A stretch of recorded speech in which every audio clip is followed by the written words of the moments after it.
demons take form. I've been trying to get to this for roughly 4 weeks now. The issue was that they knew I would be sending this information to the possessed individuals' families. So, as you know, my ex-fiance is one. They don't want to give him back. They want to continue to be able to house his body. So, this is going to give you a better understanding of how stuff like this is possible. I am not a subject matter expert. This is just what I've learned through my experience and some reading. But I encourage you to do research of your own as well. For everything good, you have his adversary. So we have the Most High God, and we have Satan, or the devil, whichever you want to call it. How does that manifest here on earth? Through mankind. Mankind has a spirit. The spirit is the gateway to the soul. Both parties, both the Most High and Satan, want souls. Real quick, I want to reference the body armor of God. So you know your left hand is faith and your right hand is the spirit. Think of it this way. Your left hand represents your soul, your fate, your destiny. That's all it is, your fate and your destiny. This cannot be changed. This is what it is. Whatever is written for you lies right here. The spirit, on the other hand, is what you're living with every day. So it's not as straightforward and unshakable. The devil will try and taint your spirit in order to change your faith. There's 3 ways that the demons are affecting our spirit. They're either possessing the spirit, oppressing the spirit, or demonizing the spirit. With demon possession, that takes place from the inside, so it's limited because it's temporary ownership. Like, the demon or the oppressor will only have that individual until something is done about it. Now, on the other hand, you have oppression and demonization. Both of those take place from outside, giving the enemy a greater authority. It gives them a greater authority, a broader range of things they can do to attack you. How do the demons get in? One of 8 ways, or one of 8 holes rather. Either the nostrils, the eyes, the ears, the anus, or whichever hole it is you have. What type of spirit fosters demons? One that's been hurt, one that's fearful, one that's been in shock or had some type of trauma or disgust. Okay, real quick, I mentioned 8 holes. Your eyes. You can see something that leaves an impression or a negative emotion, and that opens the door for a demon. Your ears. You can hear something of negative negative descent, and that will transfer the energy. You know how that goes, affecting your neurotransmitters, and these impressions creates thoughts, possibly habits. Your nose. You can smell something that will leave an impression that opens the door for a demon. Some demons smell really foul. Most of the time like metallic or copper. Sex or climbing into the anus. The reptiles normally climb in through your anus.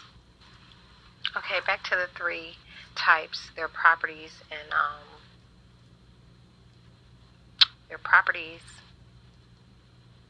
a couple of their traits.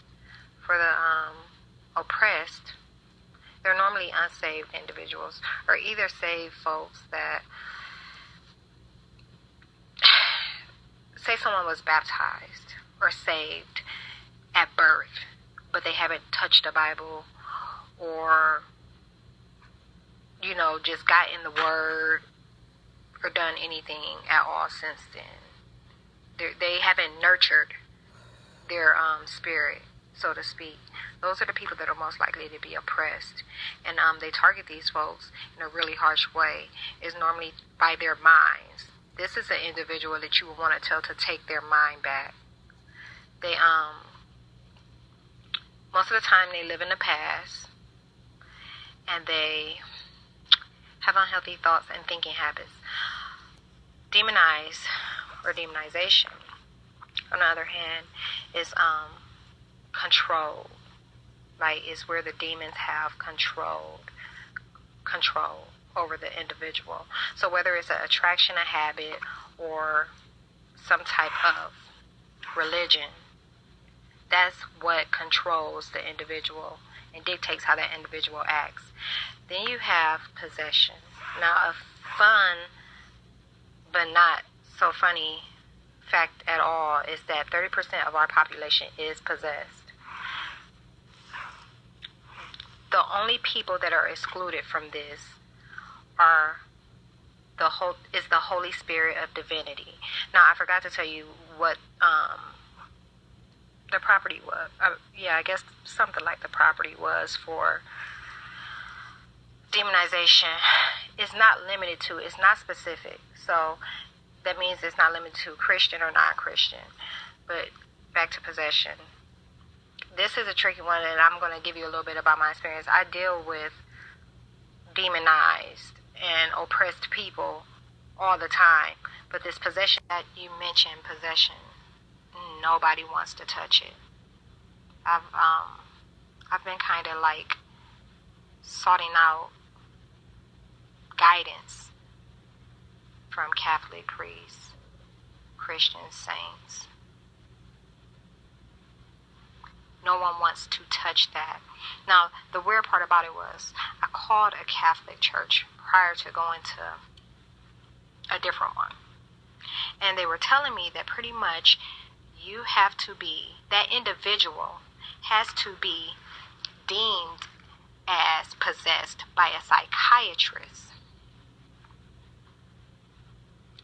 It has to be deemed as possessed by a psychiatrist, which functions in a world that clearly states if it can't be proven, then it doesn't exist. So why are they dealing with matters of the spirit? To a priest, then a psychiatrist, versus a psychiatrist and a priest. But that just goes to show you how society, how man has had a way of putting his hand in everything. They've got it to where the ways of the world have it to where a priest is awaiting confirmation from a psychiatrist in order to deal with matters that are his. So right now, that goes to show you how twisted things are, because no longer does the church have dominion over law. Law has dominion over the church, and that's a big problem. When you're dealing with these type of matters, there's no reason why you should have to go through man's process first. Dangerous matter to deal with, because these individuals look like, sound like, and even in most cases act like your relatives, your loved ones, your friends, your co-workers. They play the part. But it's the small things that we're not paying attention to, like just them not being able to recall, changes in their eating habits, changes in their beliefs, with no supporting evidence. It's one thing to read up on a topic or read up on a matter and then you change your view, but it's another thing to just all of a sudden one day you're not yourself anymore. One more time, this is a difficult issue to deal with, because these people show up looking like, sounding like, and even in most cases acting like your relatives and loved ones. It's the small things that you aren't paying attention to, like changes in their demeanor, their beliefs. It's one thing to read up on a matter or either check into a matter and change your view or your opinion on it, but it's another thing to just wake up and be a different person. So all those things that make these people up. I've seen individuals that I've never known to have the Most High start talking about prayer. Because when these people, just like there's hierarchy and everything else, like say in the spirit world, you have your angels here on earth, your light workers, your star seeds, whatever it may be, you have all those things here on earth, and there's hierarchy to it. You move up the more spiritual gifts that you develop.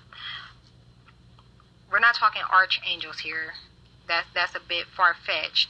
because those aren't recognized here on earth, but I'm saying you have real human beings here on earth that are developing demonic gifts. That's where you get into your occults. And this is a dangerous topic. Not even a dangerous topic. It's a dangerous practice, because these are real human beings opening up the doors for demonic entities. So that hierarchy thing, those are the type of people that are able to move in and do something like this. Do something like a real demon possession. These aren't just like little small demons attaching themselves to you. You know, you got a demon, the demon of weight gain, you know, the demon of depression, the demon of guilt, the demon of whatever, clumsy. You have all these small demons that will try and attach themselves to you that you can easily get rid of if you just go about it the right way. But then you have these big demons that do stuff like this, and it's dangerous. Because not only are they doing this, they have people. The people that are opening up the doors for them watch everything that's going on and gives them all the plays, everything you're doing. They give it to them. So this demon knows how to react to you. This demon knows how you're going to come at it. This demon knows how to counter your every claim. And this demon will turn on you and start trying to attack you. In my case, that's me. Throughout your walk of life. And that's exactly what the enemy tries to do. It tries to alter your spirit to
just a little background information on this video.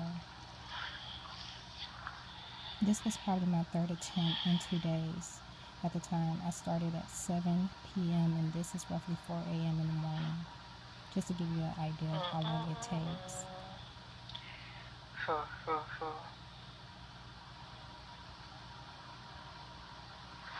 works through some of these issues.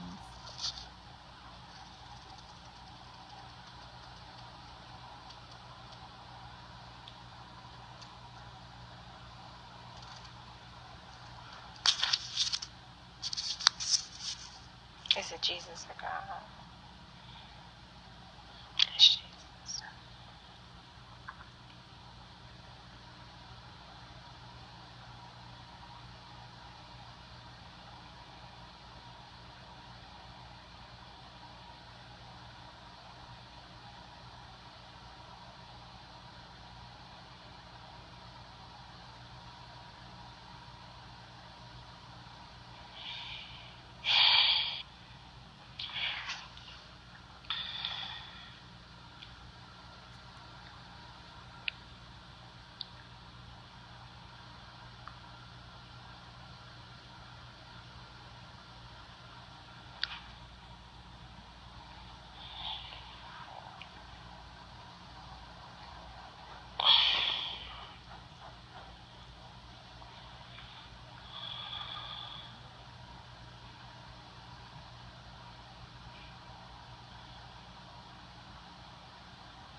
Spiritual warfare.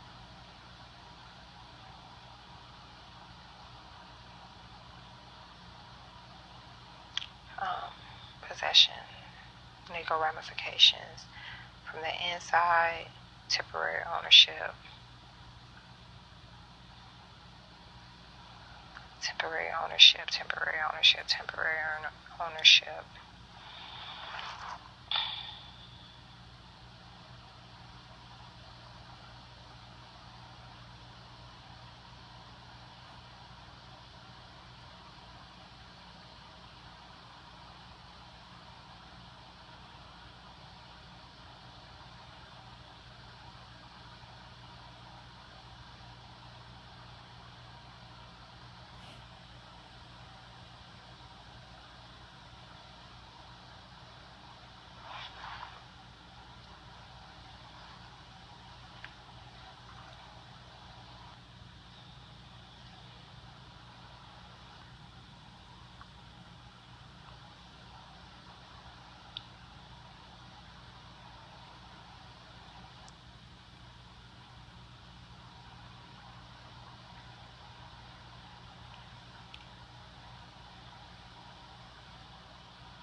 Oh, Jesus, I knew that was going to happen.